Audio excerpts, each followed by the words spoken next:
மதிப்பிற்கும் மரியாதைக்கும் உரிய பெரியோர்களே, நல்லோர்களே, ரசூலுல்லாஹி ஸல்லல்லாஹு அலைஹி வஸல்லம் அவர்கள் ஒரு முறை சஹாபா பெருமக்களை பார்த்து இப்படி கேட்டார்கள்: மை யஅஹுது அன்னி ஹாஉலாஇல் கலிமாத்தி ஃபயஅமலு பிஹின்ன அவ் யுஅல்லிமு மை யஅமலு பிஹின்ன.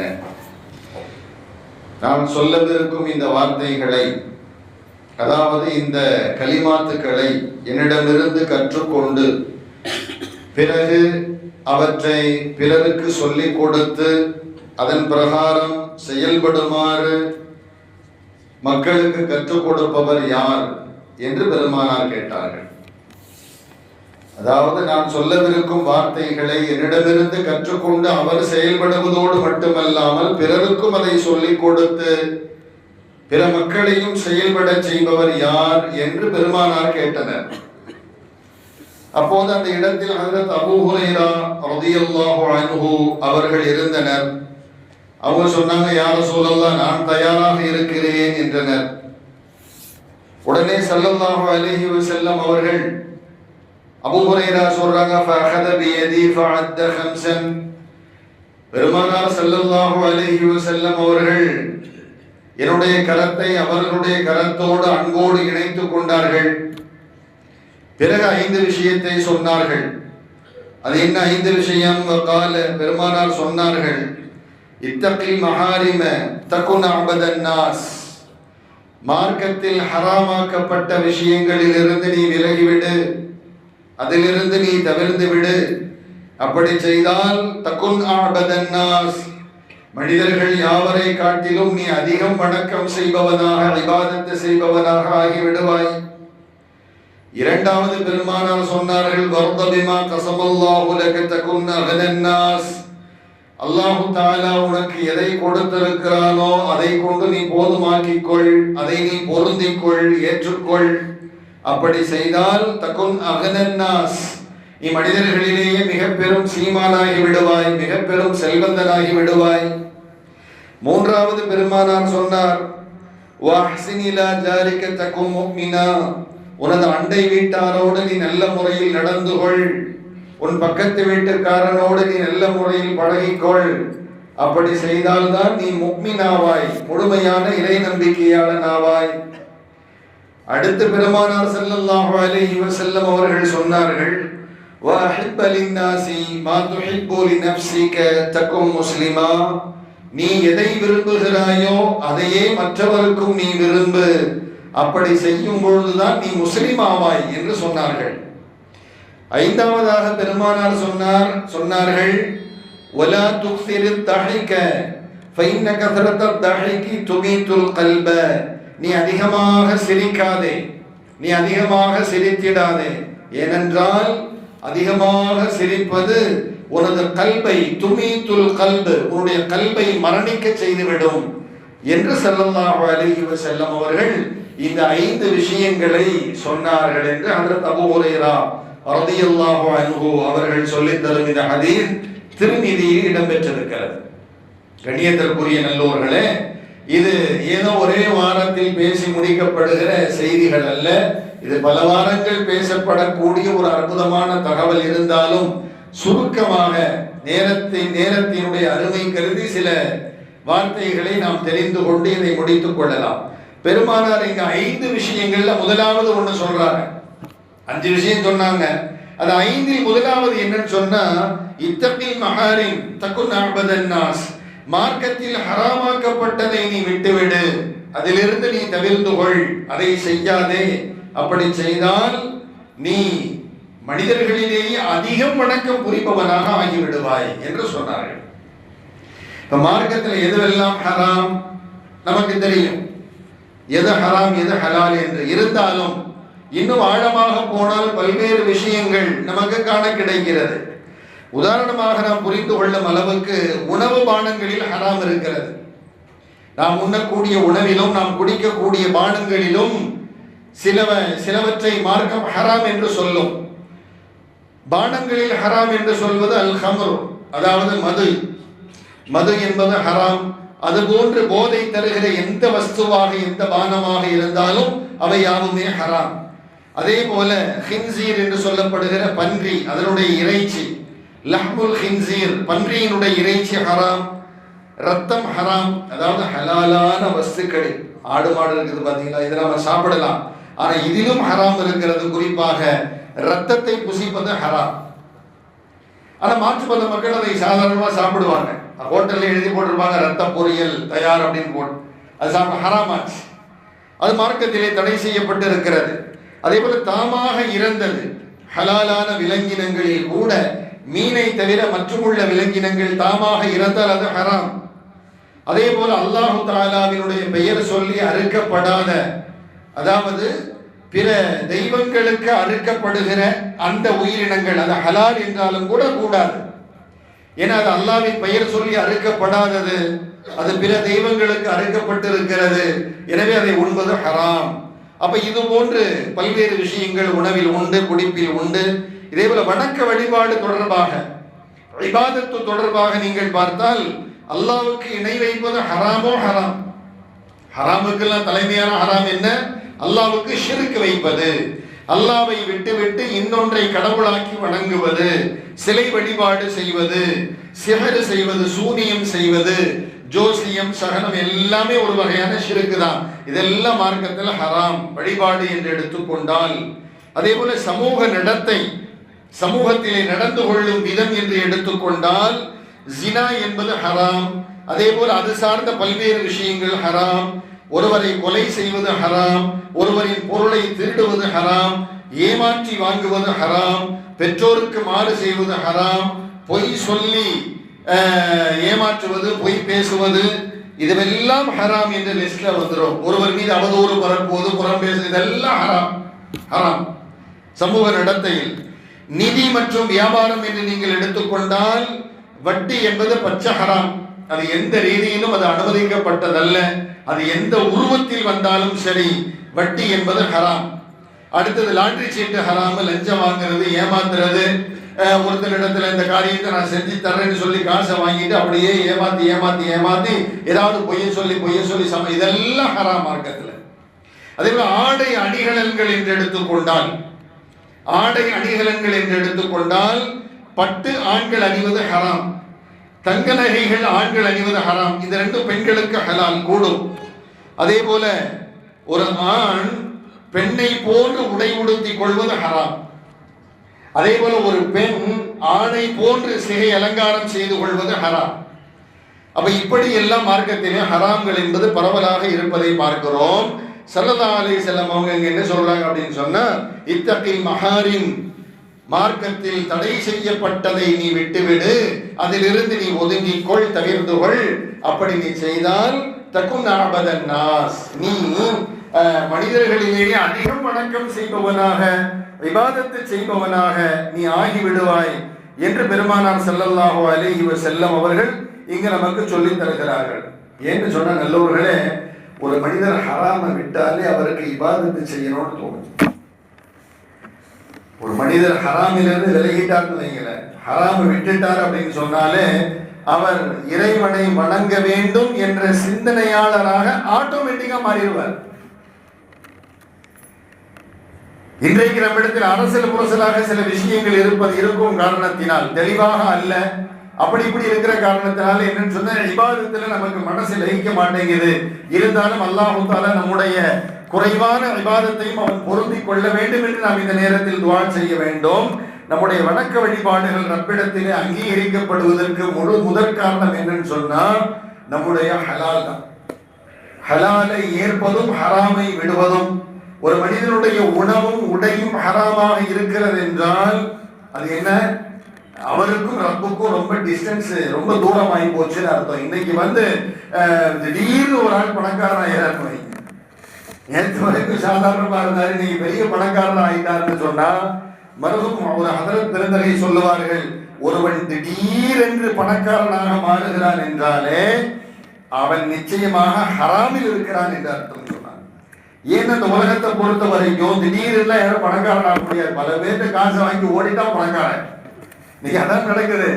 சீட்டு கம்பெனி நடத்துறேன், அது நடத்துறேன், இது நடத்துறேன்னு சொல்லி கணியத்திற்குரிய சகோதர பெரியவர்களே, நிறைய நம்ம பத்திரிகையில் பார்க்கிறோம். பல பேருக்கு பணம் வாங்குறேன், அதை செய்யறேன், இதை செய்யறேன்னு சொல்லி சமீபத்தில் கூட ஒரு 3-4 வருஷத்துக்கு முன்னால் அருகாமை மஹல்லாவில் நடந்த விஷயம் எல்லோருக்கும் தெரியும். எல்லாரும் என்ன செஞ்சாங்கன்னா 1 லட்சம் ரூபா கொடுத்து 5 லட்சம் ரூபா தரேன்டா. ஒரு 4 வருஷம் இருக்குமா, பக்கத்து முகல்லால் நடந்துச்சு. 1 லட்சம் ரூபா கொடுத்தா நான் 2 லட்சம் ரூபா தரேன், 3 லட்சம் ரூபா தரேன்னு சொன்னான் ஒருத்தன். அது எப்படி? இஸ்லாமிய தோற்றத்திலே தாடியோடு தொப்பியோடு ஜுப்பாவோடு இதை பார்த்தா மக்கள் ஏமாந்து போறாங்க இல்லையா? அப்ப அந்த மாதிரி சொல்லி ஒவ்வொரு பகுதிக்கும் அந்த என்ன செஞ்சான்னு சொன்னா ஆள் வச்சு வசூல் பண்ணான். நம்ம பகுதியில சில பேர், அந்த பகுதியில சில பேர், இந்த பகுதியில சில பேர். கடைசியில் என்னாச்சு? எல்லாம் கொடுத்தவங்க ஆசையா கொடுத்தாங்க. அவர் முக்மீன்பா, அவர் தக்குவாதாரிப்பா, ஹராமலால பெருவாருப்பா, எல்லாம் காசு கொடுத்து காசு வாங்கலாம். முதல்ல அதை செஞ்சிக்க மாட்டான். ஏன்னா அவர் தக்குவாதாரி. அவர் அப்படி என்ன தக்குவாதாரி? இது காசு கொடுக்கல் வாங்கல். மார்க்கம் சொல்லுகிறது. குர்ஆன் ஷரீஃபிலே பெரிய ஆயத்து எது தெரியுமா? குர்ஆன் ஷரீஃபிலேயே பெரிய ஆயத்து எது தெரியுமா? பெரிய சூரா, சூரத்துல் பக்ரா.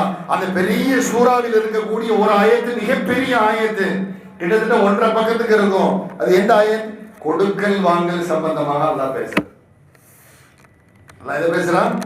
கொடுக்கல் வாங்கல் சம்பந்தமா.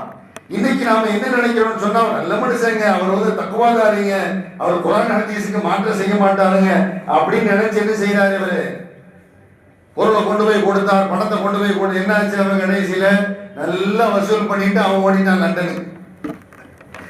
ஏன்ட்ட கேட்காதீங்க, அவன் லண்டனுக்கு போனா. நான் என்ன திருடுற பயப்பட அங்கதான் போறான். நாட்டை திருடுறவனும் சரி, வீட்டை திருடுறவனும் சரி, தனிப்பட்ட மனுஷனை திருடுறவனும் சரி, அந்த லண்டன் தஞ்சம் கொடுத்து வைக்கிறது அங்கதான் போறான். அவங்க போட்டவங்க என்னாச்சு? போலீஸ் ஸ்டேஷன் வீடுமா அலைஞ்சாங்க. அவன் சொல்லிட்டான், எந்த ஆதாரமும் இல்லை, நீங்க போங்க. அவன் பெரிய வட சட்டியை உங்க தலையில கோதிட்டு போயிட்டான். கண்ணியத்திற்குரிய எல்லோர்களை நான் சொல்ல வருவது என்னவென்றால், அப்ப இந்த மாதிரி ஒரு ஹராமை செய்யக்கூடிய ஒரு மனிதன் ரப்பிடம் இருந்து தூரமாகி விடுகிறான். இப்ப என்னாச்சு? எல்லோருடைய சாபமும் அவன் தலையில் இருக்கிறது. ஒண்ணு. ரெண்டாவது என்னன்னு சொன்னா, அவன் குறுகிய காலத்துல பணக்காரன் ஆயிட்டான்.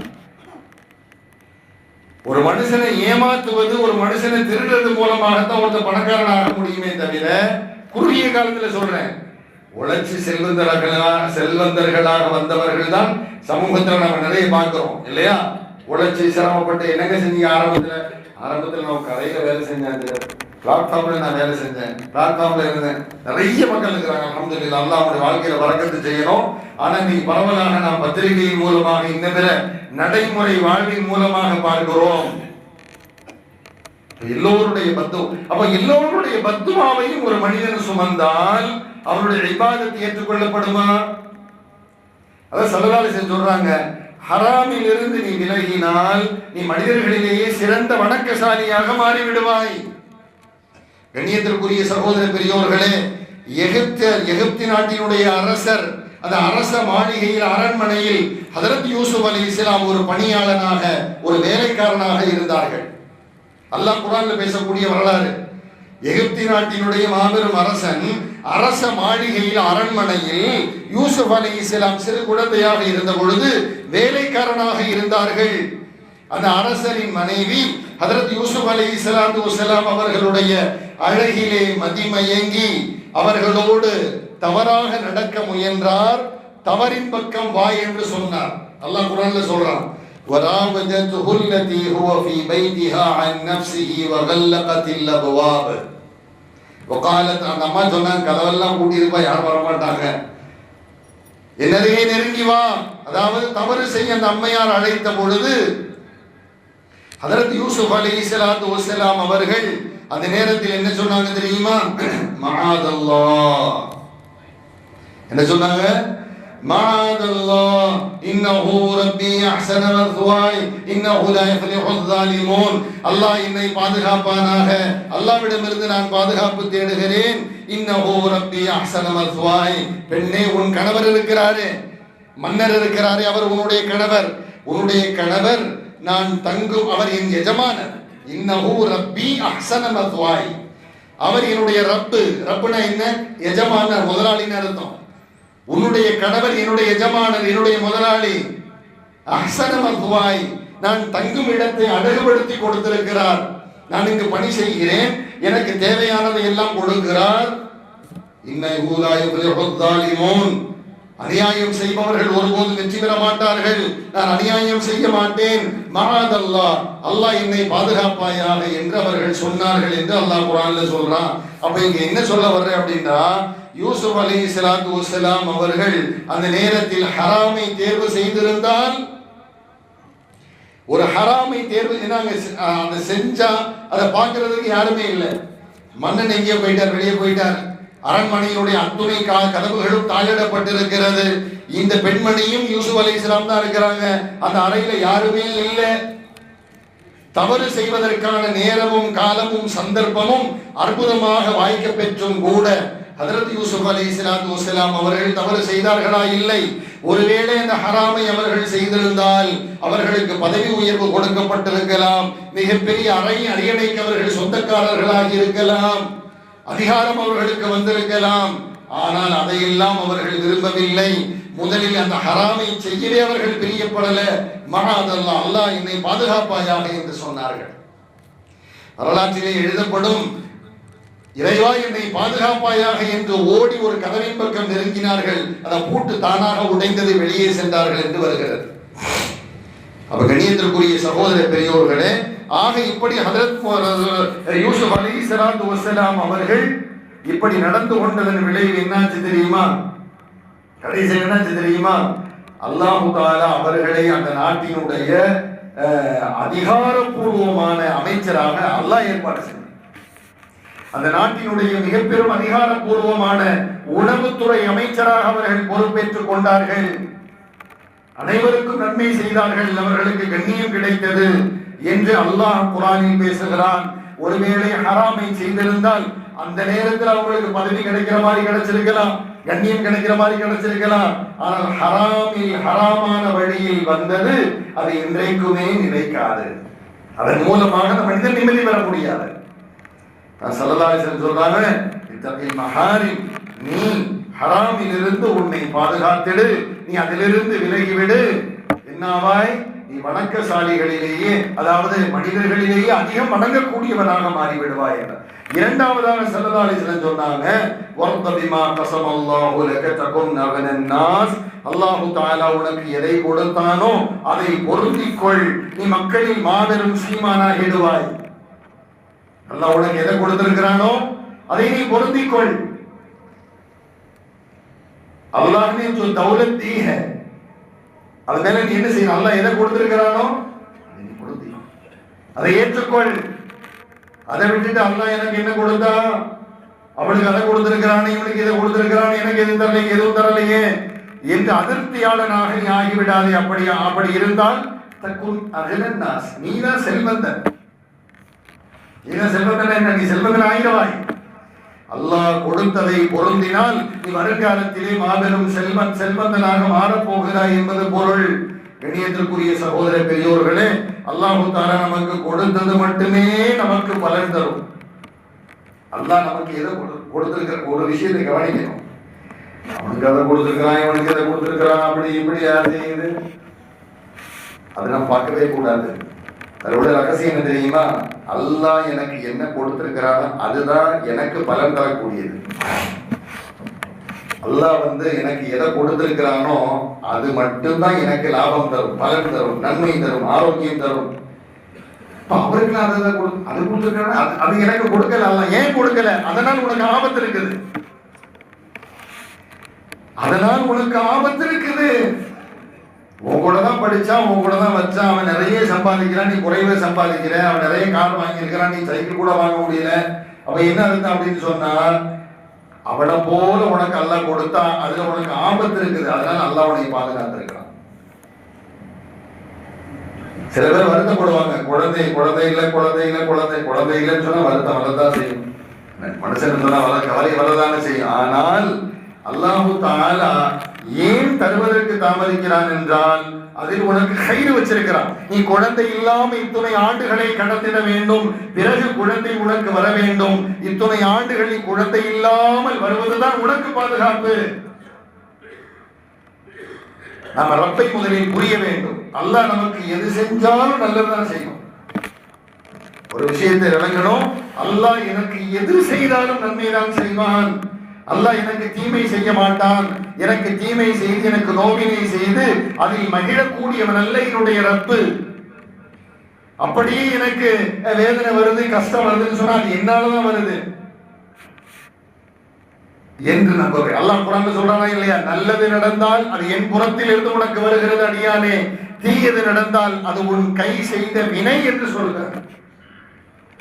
நல்லதை மட்டும்தாங்க அல்லாஹ் நாடுவான், தீயதை நம்ம நாடுறதே இல்லை, அல்லாஹ் நாடுறது இல்லை. ஆனாலும் நமக்கு தீமை நடக்குது, நஷ்டம் நடக்குதுன்னு சொன்னா அது நான் ஏதோ சில கோளாறுகள் செய்திருக்கிறேன், என்னுடைய செயல்பாடுகளில் பிரச்சனை இருக்கிறது, எனவே எனக்கு என்று ரப்பை நாம் சுத்தி வளைச்சு அவனை பொருந்திக் கொள்ள வேண்டுமே தவிர அல்லாஹு தஆலா நமக்கு எவையெல்லாம் தரவில்லையோ அவற்றினால் நமக்கு பாதிப்பு இருக்கிறது என்பது பொருளாகும். நம்மிடம் உள்ளதை கொண்டு திருப்தி பெறாமல் பிறருக்கு வழங்கப்பட்டதை பார்த்து பார்த்து பார்த்து ஒரு மனிதர் இயங்குகிறார் என்றால் அவருடைய வாழ்க்கையில் எந்த இடத்திலும் சுவாரஸ்யம் என்பதே இருக்காது.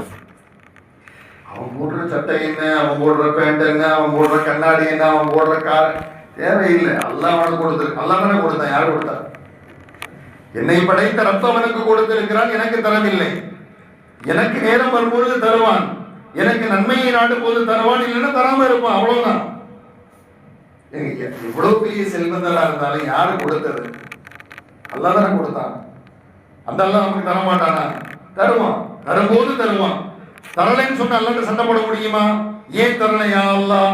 இல்ல, உனக்கு தராமல் இருப்பதுதான் உனக்கு நன்மை என்று அல்லாஹ் வச்சிருக்கிறான். அல்லது நேரம் வரும்பொழுது அல்லாஹ் தருவான், நமக்கு நன்மையை நாடும் பொழுது அல்லாஹ் தருவான்.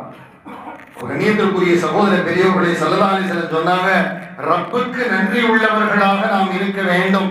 ரப்புக்கு நன்றி செலுத்துகிற மனோநிலை எப்பொழுது வரும் என்றால், உன்குரு இலா மன் அஸ்ஃபல மின்கும், உங்களை விட கீழே இருப்போரை பாருங்கள். உங்களுக்கு கீழே சிரமப்படுறாங்க பாத்தீங்கன்னா அவங்கள பாருங்க, அவங்கள பார்த்தாதான் நீ ரப்புக்கு நன்றி செலுத்துவாய்.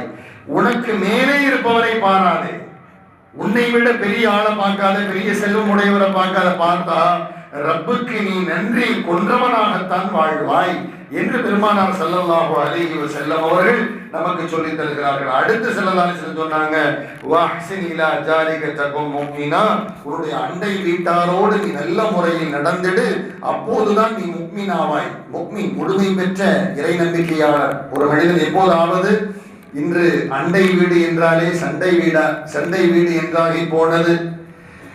பக்கத்து வீட்டுக்காரங்க கூட பெரும்பாலும் ஒரு நல்ல ஒரு அந்யோன்யமே இல்லை இல்லையா? ஆனா அப்படி இருக்கக்கூடாது. சலதாசன் தடை செய்யறாங்க. ரெண்டு நல்ல மீனை கழுவி வீட்டு வாசல்ல ஊத்திடுவார், பக்கத்து வீட்டு வாசல்ல. இல்லைன்னா இவர் வீட்டை பூரா பூட்டி பெருக்கி என்ன செய்வாருன்னா, வீட்டுக்கார பக்கத்து வீட்டுக்காரன் கதவை பூட்டிட்டு அங்கே போட்டு விடுவார். முப்பத்தெட்டு கூட போட வேண்டிய பார்த்து சண்டை வரும். இதனால பிரச்சனை வருது, இதனால மனக்கசப்பு. நேயத்திற்குரிய சகோதர பெரியவர்களை, பக்கத்து வீட்டாரோடு அவர் யாராக இருந்தாலும் சரி, நமக்கு வேண்டாத கட்சியை சேர்ந்தவனாக இருந்தாலும் சரி, அவரோடெல்லாம் நீங்கள் மஹப்பத்தாக இருங்கள் என்றார்கள் ஸல்லல்லாஹு அலைஹி வஸல்லம் அவர்கள். பெருமானார் ஸல்லல்லாஹு அலைஹி வஸல்லம் ஒரு ஹதீஸில் இப்படி சொல்லுவாங்க, ஒரு சஹாபி வந்து கேட்டார், யா ரசூலல்லாஹ் கைஃப லியனா அலம் இதா ஹஸன்து அவ் இதா அஸஅது, நாயகமே நான் நன்மை செய்தேனா அல்லது தீமை செய்தேனா என்பதை நான் எப்படி அறிந்து கொள்வது? பெருமானார் ஸல்லல்லாஹு அலைஹி வஸல்லம் உடனே சொன்னாங்க, வ இதா சமிஅத ஜீரானக யகூலூன கத ஹஸன்த ஃபகத ஹஸன்த, உன் பக்கத்து வீட்டுக்காரன் உன்னை பார்த்து, பாய் நீங்க ரொம்ப நல்லது செஞ்சீங்க பாய் அப்படின்னு சொன்னா நீ நல்லது செய்தாய், நீ நல்லவன். அதே பக்கத்து வீட்டுக்காரன் சமயாந்தவங்க எப்போது கதை அசகத்த பக்கத்து அசகத்த உன் பக்கத்து வீட்டுக்காரனை பார்த்து மோசமான ஆளுப்பாங்க, இவரால பிரச்சனை தான் வருது, இவர் சரியில்லாத ஆளு அப்படின்னு சொன்னா நீ சரியில்லாத. சிலதான் சில இபாதத்தை வச்சு இங்க அளவுகோல் சொல்லல. நீ தஹஜ்ஜத் தொழுகிறாய், நிறைய ஹஜ்ஜி செஞ்சிருக்கிற, நிறைய உம்ரா செஞ்சு நிறைய நன்மைகள் செய்திருக்கிறாரு, அப்படி இப்படி நிறைய நன்மை, இதெல்லாம் வச்சு நீ நல்லவன் கெட்டவன் சொல்லல. பக்கத்து வீட்டுக்காரன் நீ செய்யற செயலை பார்த்து நல்லவன் சொன்னா நீ நல்லவன். எப்படி கொண்டு வராங்க பாருங்க. கணியத்திற்குரிய சகோதர பெரியோர்களே, இங்கே விவாதத்தை வைத்து பெருமானார் தீர்மானிக்கவில்லை. அவருடைய அஹ்லாக், அவருடைய குணம் பக்கத்து வீட்டுக்காரனோடு எப்படி இருக்கிறது, அவர் நல்லவன் சொன்னா நீ நல்லவன், அவர் கெட்டவன் சொன்னா கெட்டவன் என்று பெருமானார் ஸல்லல்லாஹு அலைஹி வஸல்லம் அவர்கள் சொன்னார்கள். அடுத்த ரசூலுல்லாஹி ஸல்லல்லாஹு அலைஹி வஸல்லம் சொல்லி காமிச்சாங்க, வஹித்தலின் நாஸ் மா துஹிப்பு லினஃப்ஸிக தகு முஸ்லிமா, நீ எதை விரும்புவாயோ அதை பிறருக்கும் நீ விரும்பு, அப்போதுதான் நீ முஸ்லிம் ஆவாய். ஒரு முஸ்லிம் எப்போ முஸ்லிம் ஒழுங்கை பெற்ற முஸ்லிம் ஆவார்னு சொன்னா, நான் எனக்கு எந்த நல்லதை விரும்புகிறேனோ அதே பிறருக்கும் விரும்ப வேண்டும், நான் மட்டும் நல்லா இருக்கணும், அவன் கெட்டு போகணும்னு நினைச்சா முஸ்லிமுக்கே லாய்க்கு இல்லைன்ட்டாங்க சொன்னாங்க. பிறகு ஸல்லல்லாஹு அலைஹி வஸல்லம் சொன்னாங்க, ஐந்தாவதாக, விரிச்சு சொல்ல நேரம் இல்லை, ஒலா துக்திரும் தஹிக, நீ ரொம்ப சிரிக்காத, அப்படி சிரிச்சா உன்னுடைய உள்ளம் மரணித்து விடும் என்றார்கள். ஆக இந்த 5 விஷயங்களை நம்முடைய வாழ்க்கையில் நாம் கடைபிடிக்கும் பொழுது இறை அருளும் அவருடைய மஹப்பத்தும் நாளை மறுமையில் பெருமானார் ஸல்லல்லாஹு அலைஹி வஸல்லம் அவர்கள் நமக்கும் ஷஃபாஅத் செய்வார்கள். எல்லாம் வல்ல அல்லாஹ் தஆலா இந்த 5ஐயும் கடைபிடித்து நடப்பவர்களாக என்னையும் உங்களையும் ஆக்கியருள் புரிவானாக. வா ஆகிரு தஅவானா அல்ஹம்துலில்லாஹி ரப்பில் ஆலமீன்.